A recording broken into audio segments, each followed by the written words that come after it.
What is good, Josh on the School Game Man, back with yet another reaction video, baby. And today we're back with another NC Amber video, man. I know I haven't done one in a while, and today is not Tuesday.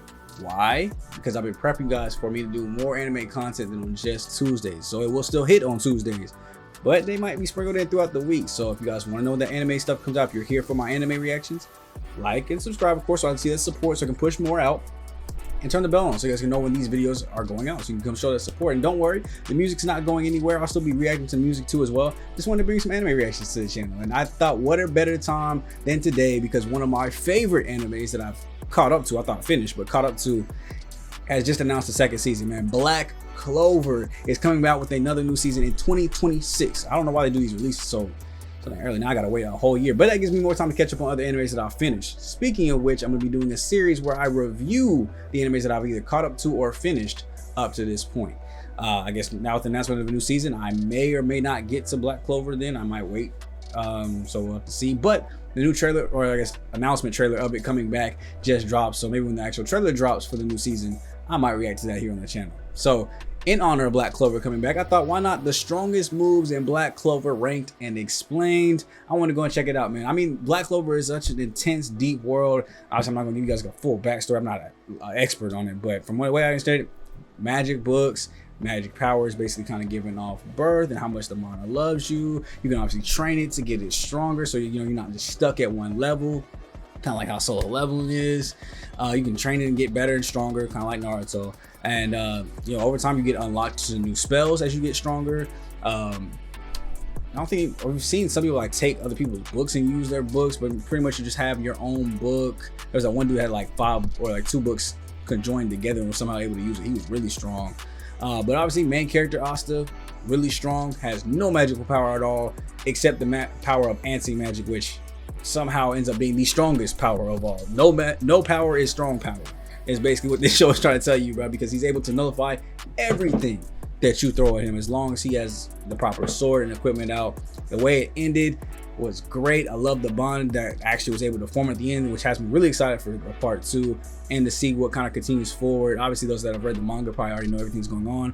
I've heard from his videos some of what's going on, so it has me excited to see it, because I'm never one to shy away from spoilers. So if you are, I don't know if there's any spoilers in this video, but you clicked into my video, so hey, you know what I'm saying? Anyway, link to the original video will be down below in the description. Let's go and see what he's got to talk about with these strongest moves in all of Black Clover. The mark of a good battle shonen anime is usually a good power system. The kind of power system with rules, stipulations, different scenarios that make them stronger or weaker, counterbalances, actions that individual characters can take to make their power stronger. In short, a fleshed out system that makes sense in the universe in which it resides. But simply creating a cool power system that works isn't always enough. See, as battle shonen runs on, as many of them tend to do, the power system needs to be updated. What might have been a simple power system in chapter 1, by the time chapter 300 rolls around, has to be a touch more convoluted. There has to be different caveats and power-ups that get introduced throughout the duration of the manga. For Naruto, it was the Mangekyo Sharingan and Sage Mode and Jinchuriki cloaks. For One Piece, it was Haki and Awakened Devil Fruits. For Bleach, it was Bunkai. And while these are all incredible examples of power systems adjusting to a higher level of power within their universe, ironically, new gen anime has crept away from the concept of introducing new things into a power system to make it stronger, instead relying on the same powers introduced in chapter 1, however, training said powers to a higher level. A great example of this would be My Hero Academia, where all the important characters outside of Deku have the same quirks that they had in the beginning of the manga, but now they've just made those quirks stronger. But some new gen manga do follow the old manga rules, and the best example of that is the manga we're going to be talking about today, Black Clover. See, Black Clover is quite honestly a masterclass when it comes to a power system that evolves and changes as the universe around it evolves and changes. What originally started as basic magic spells coming out of a grimoire book has evolved into something much more complicated and much grander, with things like combination magic, true magic, and mana zones being introduced. And while the 3 things that I listed are all incredibly important in scaling up the level of magic in Black Clover to where it currently is, the most important out of those 3 is the last, Monozones. See, monozones as it currently stands are pretty much the peak of power in Magic and Black Clover, but they're still a relatively new concept. So what are monozones? How do they work? How do they boost the magic of the people who use them? And more importantly than anything, where do certain monozones fall in terms of power in regards to each other? Well, we're gonna be answering all those questions and more because today we're doing the top 10 monozones in Black Clover, ranked and explained. But before we get to ranking or explaining anything, guys, please, for me, like this video, subscribe to the page, and hit that noti bell. And if you guys let me know, like, where you guys have Black Clover as your favorite anime. Of course, I want to get in here and interject too. It's a reaction video, so I'm gonna talk a little bit. So, where would I have it? It's definitely my top 10. It's just hard for me to put in my top 5. It'd be in my top 5, like I said, Battle Shonen for sure. But there's so many sports animes that have taken like my heart, bro. They pull up my heartstrings so much that there's a lot of those in my top 5. If I had to say right now off the top of my head without thinking too deep, at least 2 sports animes occupy my top 5 animes that I've watched up to this point. And keep in mind, I have finished. I'm going to do videos on 14. I've already done videos on some of them. I've probably finished somewhere around 20 anime up to this point. And I've still got a list of like 10 more. And that's not including others that I want to add to that list. I just want to get through this list first. So when it's all said and done, it'll be about 30 animes or so. And I would say that there will probably still be 2, at least 2, if not 3, sports animes in my top 5. And you already know Naruto holds #1 spot locked down, not going nowhere. But yeah, sports animes kind of occupy it. So as far as Battle Shonen though, I'd say it's up there top 5 for sure. Just because I do like the power scaling system. I like the intricacies of the different books, how everybody's power is different. There's different alterations, variations, how nobody's power is kind of really duplicated for real.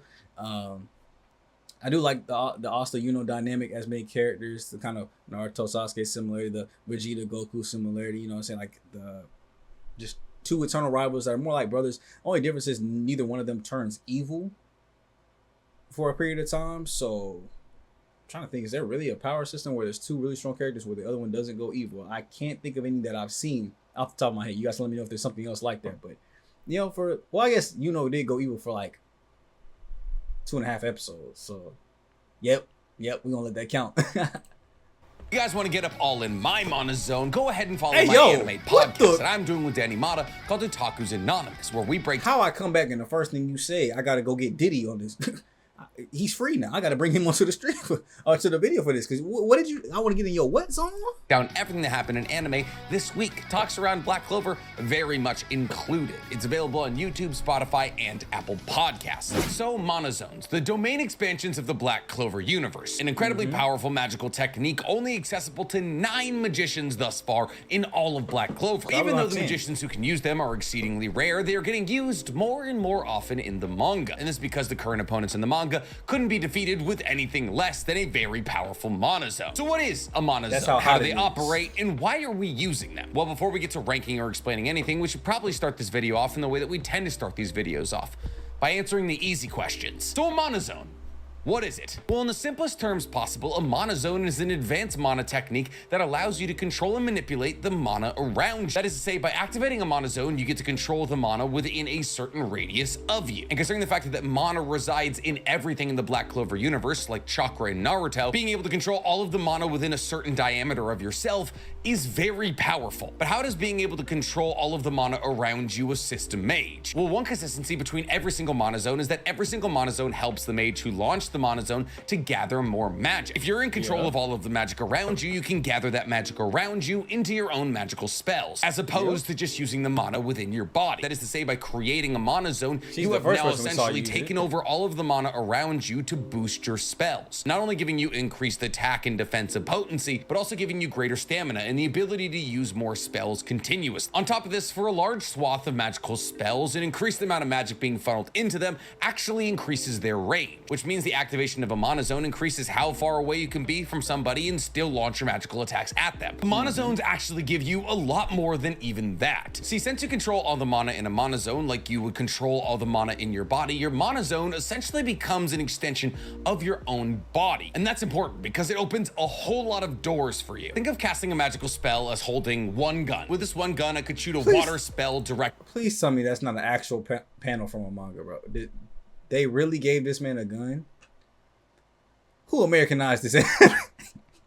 Who Who gave him the blicky with the sticky? In front of me. However, upon creating a mana zone, No, that's didn't. usually a circle around the magician who casted it, you are now given infinite guns. Infinite guns that point in every single direction simultaneously. Because those who create a mana zone are able to launch their magic in and from any direction within their mana zone. Meaning even if I'm facing towards the camera, I could flick my wrist and shoot water magic backwards so long as it's within my mana zone. And this makes sense because I control all of the mana within this circle, which means I can manifest a mana attack in any direction I want. Which makes fighting against somebody who's using a mana zone incredibly unpredictable because an attack can come from anywhere. This means if hypothetically I step into somebody else's mana zone, they can generate a bunch of spells around me to completely encompass me and make escape impossible. In that capacity, it is very similar to a domain expansion because the second you step into the circle of mana that I control, I can hit you with a mana attack from anywhere, Exactly from like under a you, domain. from above you, from behind you, or just straight up in front of you. And this I never even realized how similar it is to domain expansion until now. Hold on, creator. Where you get that idea from? No, I'm just, people use ideas from people all the time, but it is very, very similar to a domain expansion. The only thing I haven't heard yet is that you can counteract it by putting your own mana zone. If it's stronger, it'll break it. We haven't heard him say that yet. I haven't seen anybody use mana zone against mana zone in the anime. usually isn't the case as magical attacks are manifested from the grimoire or the magical wand of the magician launching them. Now, there are some exceptions to this rule, but by and large, it's usually how it works. On top of this, if hypothetically you try to use a mana attack within my mana zone, I can manifest my own mana attack within yours and destroy it. Because remember, all mana within this circle that I exist in is now controlled by me. But these are just the offensive capabilities of Mana Zone. There are also a ton of defensive capabilities. See, Mana Zone defensively also operates a lot like N in Hunter x Hunter. As you control all of the mana around you and it essentially becomes your own body, it greatly heightens mana detection and reaction time. Because the second that something interacts with the mana you control, you know. Which means if anybody or anything wants to enter your Mana Zone, you'll know. And since a Mana Zone can have anything from a 3-meter radius to the radius of an entire country, this is kind of broken. It can give you additional seconds to dodge an attack that otherwise you wouldn't have had. And it pretty much eliminates all blind spots. On top of this, since the user of Mana Zone is now controlling more mana than they usually do, they can use the additional mana to buff their mana skin or any other reinforcement magic. Meaning even if hypothetically an attack does slip through your Mana Zone, you will have higher defenses than you usually would, which gives you a better chance than not at deflecting or tanking this attack. And much in the same capacity as a domain expansion, Mana Zones also battle against other people's mana. A good example of this is during the Dark Triad arc, as both Xenon and Lucifero had wide-reaching mana attacks that could take up entire rooms. For Xenon, it was his spatial mana domination, and for Lucifero, it was his gravity magic. See, spatial mana domination, while not a Mana Zone, operates very similarly to one. It's a rare adaptation of spatial magic that allows Xenon to take control of all of the mana within a certain cube. Now, the reason this isn't a Mana Zone is because Xenon doesn't take control of all the mana within this cube. He dominates and negates all mana within this cube, meaning any mana or magical attacks wielded by an enemy within this cube are instantly nullified. Now, the only way to battle against something like this is a Mana Zone, which is what we saw from Longris, as he was able to wrestle control of the negated and dominated mana within this spatial cube and control it for himself, which allowed him to continue using his spatial magic. The same could be said for Lucifero's gravity magic, as the only way to negate the massive gravity inflicted through this magic was to take control of the mana being used to push that gravity down. And in this capacity, Mana Zones are very similar to a domain expansion battle, or when one person activates their domain, another person will activate their domain, and they will begin a battle of whose domain expansion is stronger. It's also very similar to opening a simple domain within a domain expansion to negate the guaranteed hit factor. And on top of all of this, since you control all of the mana around you, those who are using Mana Zone are also able to stand in the air or even fly, as you can control the mana in the air to either hold you up or push you. And that's pretty much everything you need to know about Mana Zones. Now, to the list. Let's talk about Mana Zones, but more specifically, ranking and explaining the top 10 that we've seen. Now, those of you who have actually been listening are probably confused as to how we're doing a top 10 list when there's only 9 people who can use Mana Zone. And if you hadn't picked up on that thus far, well then congratulations, you get a gold star for the day. Today we're going to be kind of towing the line between individual users and Mana Zone techniques. See, ranking and explaining the Mana Zones isn't actually all that easy, because a lot of the people that we've seen use Mana Zones only use Mana Zones to increase the power of their techniques, which is cool, and obviously we can say this person is stronger than this person and therefore their Mana Zone is stronger than that person's. But rather than talking about the individuals using the monozones, which we will do, I figured it would be more fun for everybody to talk about the individual techniques used within monozone, because a lot of people have multiple. So like I said, we're going to be towing the line between the 9 people who can use the monozones and the techniques used with monozone. Since a technique tied into a monozone is probably stronger than just using a monozone to increase the power of your magic, unfortunately, all those who we've only seen use monozone to increase the power and amount of magic that they have are going to be at number 10, which leaves us with a 3-way tie for a 10th spot. So once again, I would like to hammer home the fact that I do not believe that all 3 of these monozones are equal in power. They're not. But saying that one person's monozone is stronger than somebody else's when both of them are just used to increase the power and range of the magical spells they're launching isn't really a conversation revolving around monozones, because their techniques are doing the same thing. The real difference in power is the difference in power between the respective mages. That's like 2 different people taking steroids and both increasing their PRs by 10%, and then saying that the person who was lifting heavier in the first place had a better roid cycle. I don't know that much about steroids. I don't know why I chose them. So in our 3-way tie for 10th, we have Teresa, Lumiere, and Longris. However, if I were to rank them strength-wise, obviously it would be Teresa on bottom, Longris second, Lumiere first. But who are these 3 people tied for 10th, and what did they use monozone for? Well, Teresa is a nun and a former member of the Crimson Lions. She's currently responsible for running the orphanage that Marie, Gauche's little sister, lives at. She's an incredibly powerful fire mage who actually taught Fuegoleon and Meriliona their magic. However, after seeing the deaths of children on the battlefields of magical battles, she decided to retire from the Crimson Lions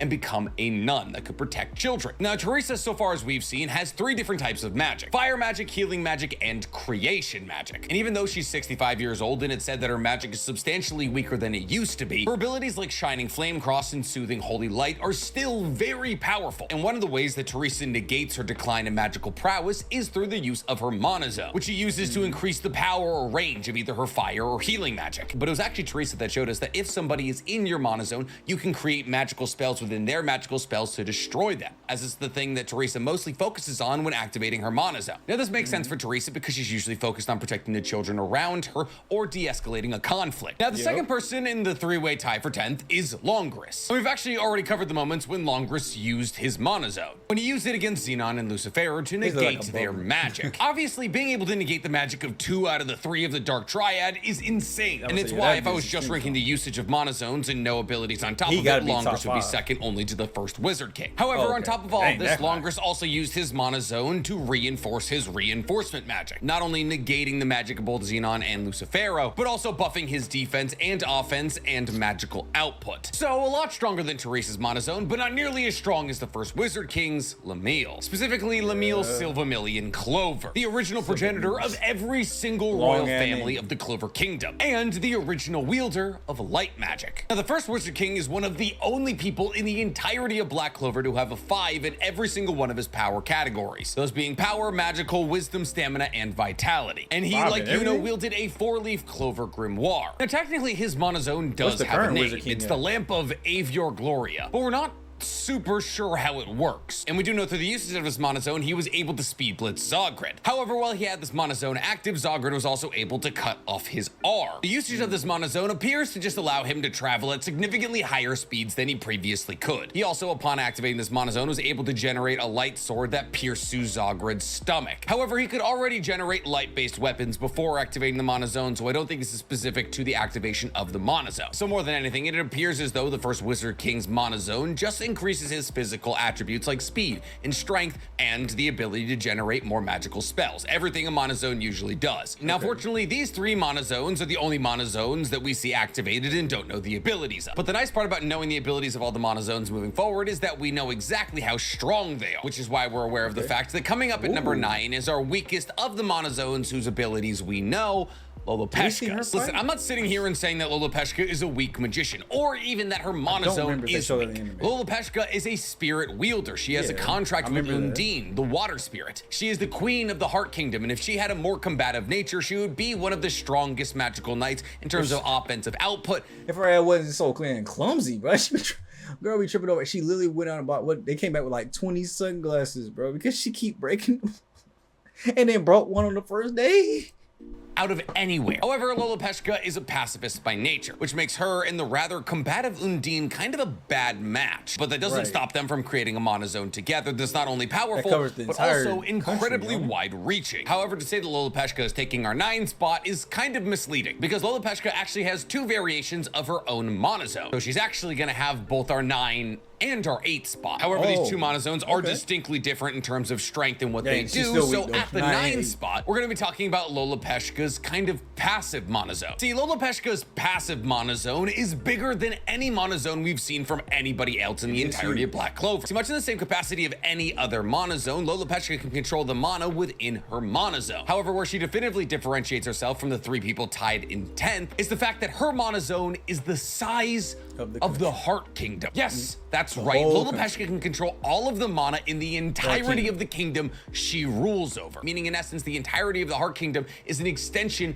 of her magical body. Because of this, Lolopeshka is able to control all of the water in the entirety of the Heart Kingdom. Meaning, if you are anywhere in the Heart Kingdom, not only can she sense you, she can disrupt your magic. And she can also communicate with you through the medium of making an avatar of herself out of water. So while technically this monozone isn't any different from any of the other monozones we've discussed thus far, where your range is an entire country, you gotta be separated. However, Lolopeshka has a stronger secondary monozone, and that's what we're gonna be talking about in our 8th spot. And that secondary, stronger monozone is Ludic Sanctuary. See, this monozone uses... Being afraid of water as I am, that terrifies me.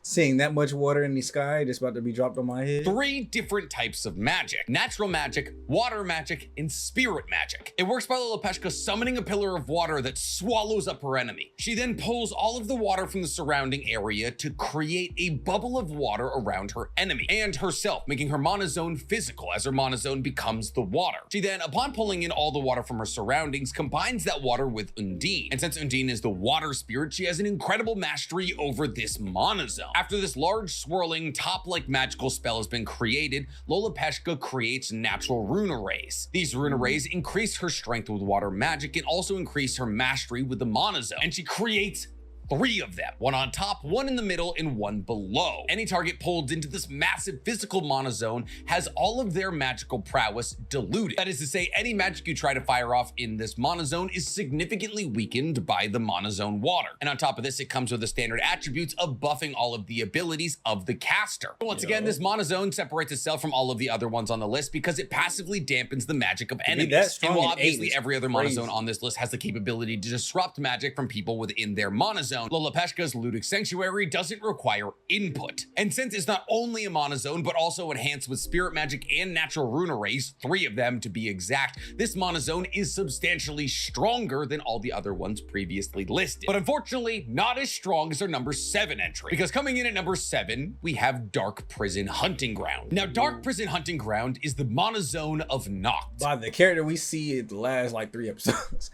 who is insanely strong, by the way. And somehow it's 4 demons that he controls simultaneously. But yeah, they added a new character right before ending the season. They're going on such a long hiatus. Black Clover fans, I understand why y'all was so frustrated, so happy to see this new announcement, because this dude actually looked kind of cold. The vice captain of the Black Bulls. Now, this monozone does operate a lot like the other monozones. Dark Prison Hunting Ground is essentially just Noct spreading out his shadow as far as he can spread it. And as his shadow spreads through the medium of his shadow magic and his monozone gets wider, Noct's abilities get stronger. However, instead of focusing on dampening his opponent's magic or even strengthening his own, Dark Prison Hunting Ground kind of has a different use. See, obviously Noct is in control of all of the mana within this zone, but the reason Noct uses this technique is to cut off all light. Actually, in this capacity, it's very similar to Chimera Shadow Garden, but upon launching this monozone, Noct is able to slip into the shadows, as Noct, like a user of the 10 Shadows technique, is able to travel in shadows, which means within the confines of this monozone, Noct can appear anyway. And since Noct has a contract with the devil Guy Modello, which allows him to use the ability Clone, where he clones himself, Noct can activate that union and use his clones in conjunction with his actual body to launch attacks from any angle. And in that sense, it operates a lot like a monozone. It's just a standard monozone, allows you to attack from any angle in any direction, so long as the person you're trying to attack is within your monozone. But where Noct is separate from a regular monozone is 1, he disappears, which adds to the element of surprise, but 2, when he disappears into the shadow,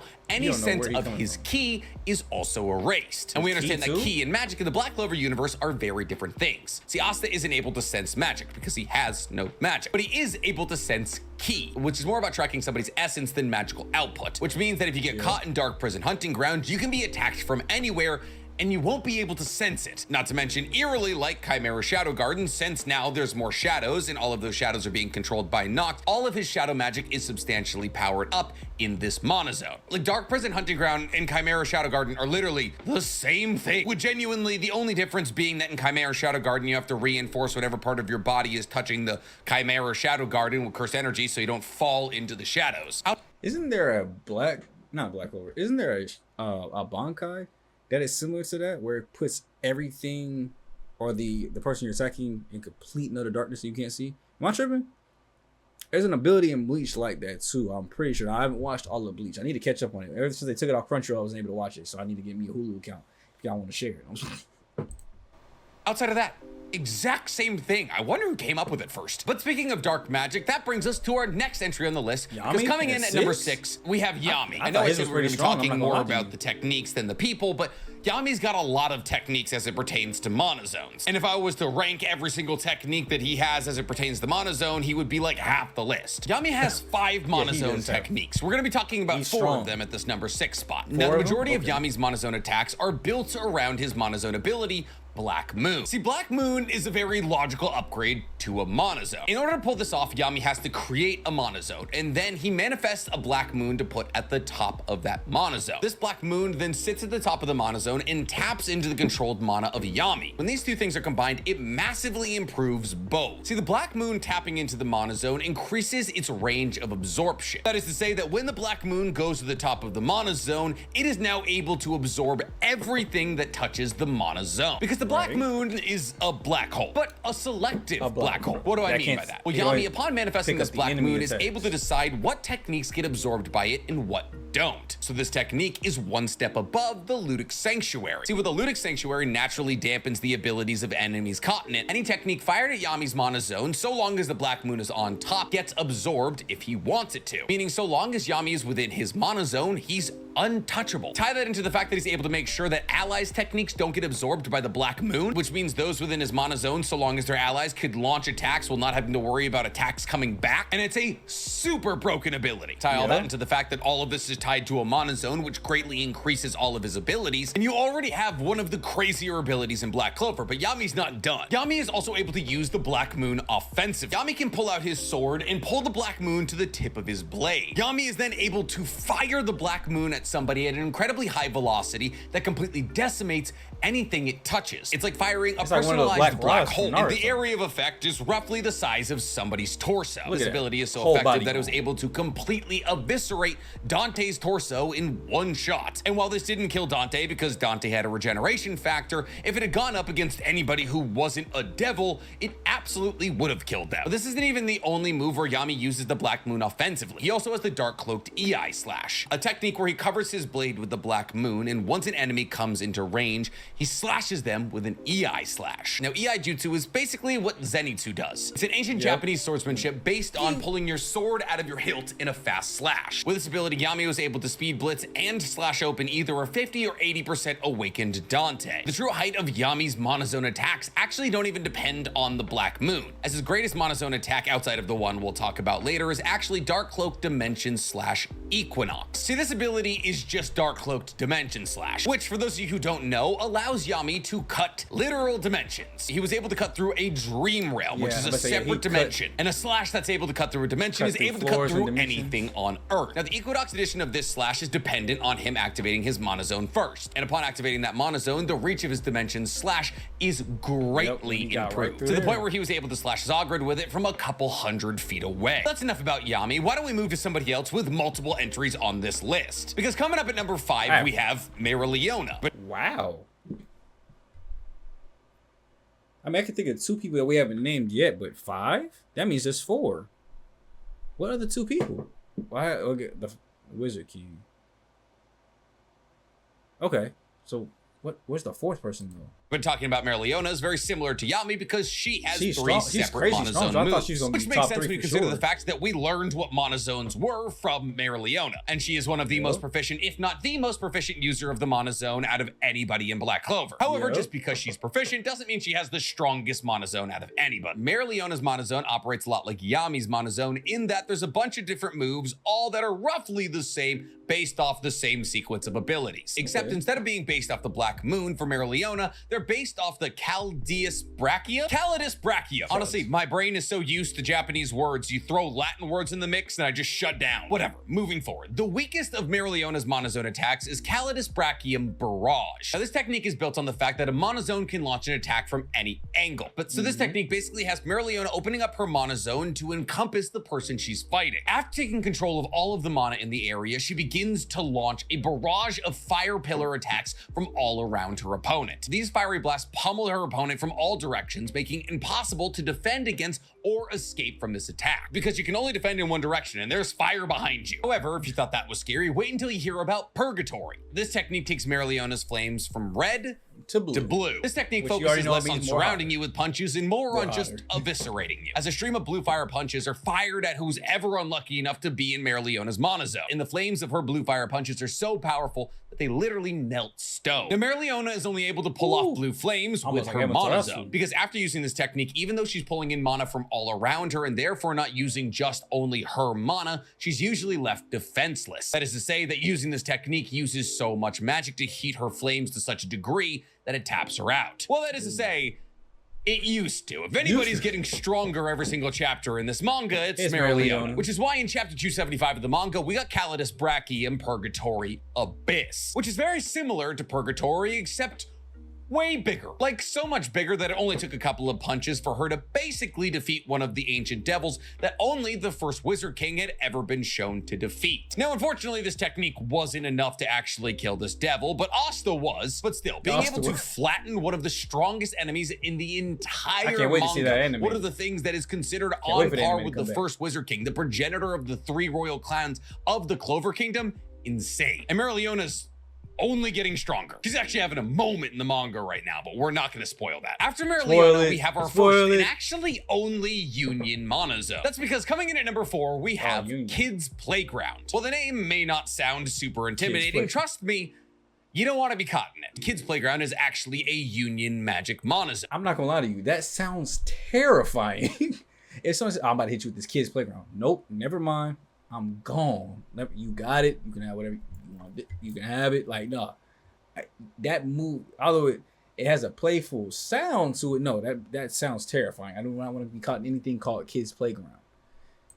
Between shadow and dark magic, and therefore naturally it's created by Yami and Noct, captain and vice captain of the Black Bulls. The Kids Playground pretty much just combines the Dark Prison Hunting Grounds with Black Moon. And while that might sound simple, it's not. It's terrifying. See, as two people controlling a monozone simultaneously, they are able to take in more mana than just one person would be able to. Now, since Noct is controlling all of the shadows, Yami is also able to pop in and out of shadows within this monozone, meaning not only do you have to worry about Noct, who's now having his key presence erased, but you also have to worry about Yami, and both of them can be cloned by Guy Modelo, meaning you now have to worry about two of the strongest magicians in the entirety of the manga, and clones of them. And not only can they pop out of any of the shadows generated by Kids Playground, but any technique you try to use, Yami can selectively send into the Black Moon, meaning so long as you are within Kids Playground, you can't use any magic, and two of the strongest people in the entire universe are probably gonna pop up behind you and cut you down. Not to mention, since shadows create darkness, there's infinite synergy between these two types of magic, which means even though a monozone would buff both of their abilities individually, since their types of magic are heavily synergistic, they're buffs to an even higher degree. And who knows, if Noct and Yami's doppelganger attack actually landed against Lucifero, there's a possibility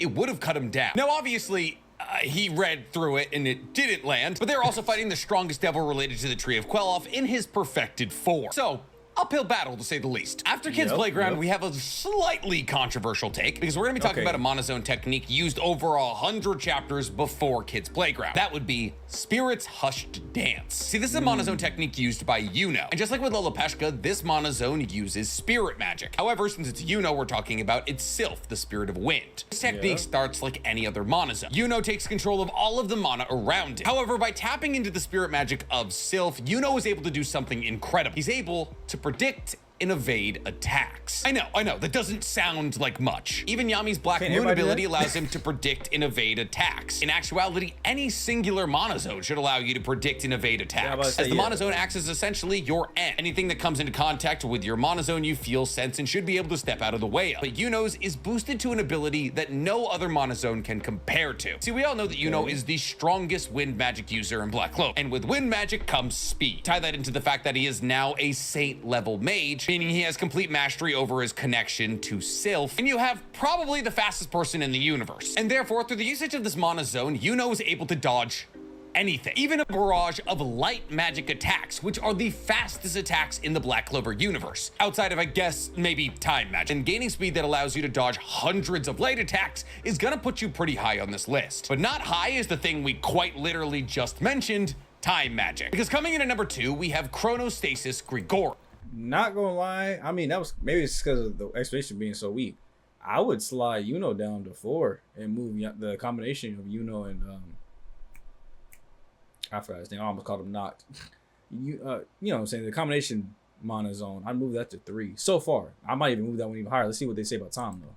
Ironically, we're going even further back into the manga now. Chronostasis Grigora is a time-based restraining magic spell. And if you thought Yuno dodging light magic attacks was cool, wait until I tell you about what this does. See, we all know that Julius Novachrono, the current Wizard King, wields time magic. However, when he opens his monozone, which is massive, mind you, any spell that enters his monozone is immediately caught in time stasis. Meaning, so long as Julius Novachrono is within the confines of his own monozone, nothing can hit him. Now, this is a little bit different than Yami's Black Moon, because Yami's Black Moon can be overpowered. For Julius Novachrono, the spells are caught automatic. Any offensive ability launched at him is simply caught and locked in time. And the reason that I put this above Black Moon is because we saw it able to react to and catch light magic, the fastest magic in the universe, and not on some small scale. Julius was able to catch light magic that was descending upon the entire kingdom all at once with one monozone expansion, being able to stop every single sword that was about to destroy his kingdom in one move, meaning that his monozone defensively is not only comparable to Black Moon, but is also comparable to Lolopeshka's in terms of range. So yeah, it's a pretty easy number 2 spot. But if the current Wizard King's monozone expansion that's able to cover the entire kingdom is number 2, then what's number 1, Nick? Well, it literally just happened like a week ago, because coming in at number 1 with the strongest monozone in Black Clover is Never Neverland. Now, for those of you trying to avoid manga spoilers here, I'm gonna try my hardest, but if you really don't want to hear about what's going on in the manga currently, recommend stopping the video, leaving a nice comment, and saying see you next time. Because Never Neverland is used by Yuno, is the much stronger of the 2 monos. I don't know why I said Asta. I'm not gonna lie. But dang, Yuno getting two separate spots and not back to back is pretty good. But yeah, no, I would at least switch the combination one and switch 3 and 4. That's the only thing I would switch here at this point. Zones he has. See, Never Neverland is created using 3 different types of magic: star magic, wind magic, and spirit magic. Do we know currently that Yuno has 2 separate grimoires, one which confers him wind magic and one which confers him star magic? And therefore, actually, I lied when I said that Kids Playground was our first and only union magic monozone here, because Never Neverland is a wind, spirit, star union monozone. With this technique, Yuno is able to make a monozone bigger than the entirety of the Clover Kingdom's capital. This monozone creates a bubble of swirling stars.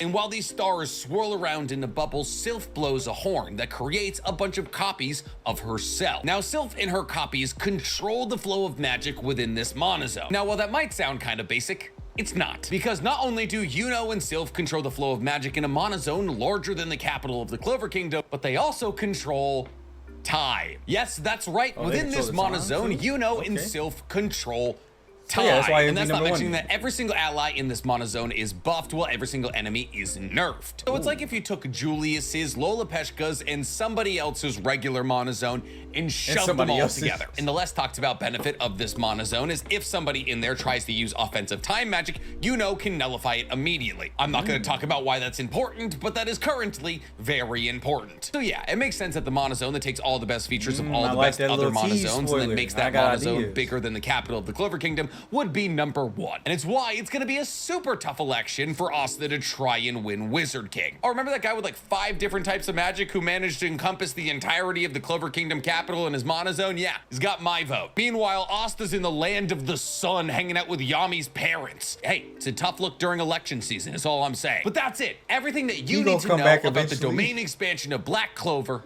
monozones. What's your guys' favorite monozone? Who would you vote? I believe in Asta, bro. He's never gonna give up. He'll find a way to make it happen. But let me know what you guys think of it down below. The only switch that I would have is 3 and 4, swapping places. But I do agree that 1 and 2 should be where they're at perfectly.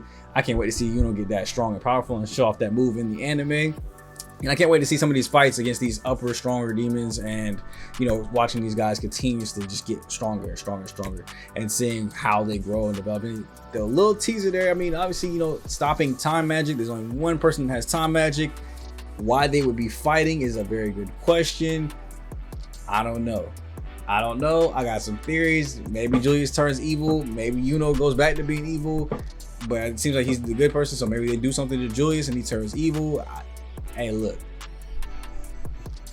Let me know what your ideas are down below. If you read the manga, like I said, I don't mind spoilers. So as long as you know, if you don't mind spoilers, go down in the comments, bro. You know you want those spoilers, or just DM me on my socials and tell me the answer. So that way we don't have any spoilers in the comment section. But yeah, that's the only change I would make for that. I'm super excited for Black Clover to come back in animation. I can't wait for the episode to start dropping in 2026, but it gives me plenty of time to catch up on other animes before that one gets here. So let me know what you guys are currently doing and watching right now. Currently right now, I am watching, it's between Windbreaker, because that's still actively going. Kaiju number 8 just started their new season up, so I'm about to get on that. Don just started their new season, so I'm on that. And I'm watching this anime called Girl Bravo right now that got put on, so I'm almost finished up with that one, and I'll be switching to a different anime too. So I'm watching like 4 different animes right now currently. 3 of them obviously active, so I'm watching only like 1 episode a week. The other one I'm watching in my other free time. So let me know what you guys are currently watching though down below. I'd love to hear it. Maybe put me on some new animes that maybe I haven't finished yet, or that marked on my list already currently. And maybe one day I'll do a list of all my favorite animes. So with that being said, I'll get you guys in the next video. It's me, your boy Sean Smooth. Get Black Okage, Black Avatar, and King Leo, aka the Black Wizard King. And I'll catch you guys in that next video, man. I'm going for the day. Peace.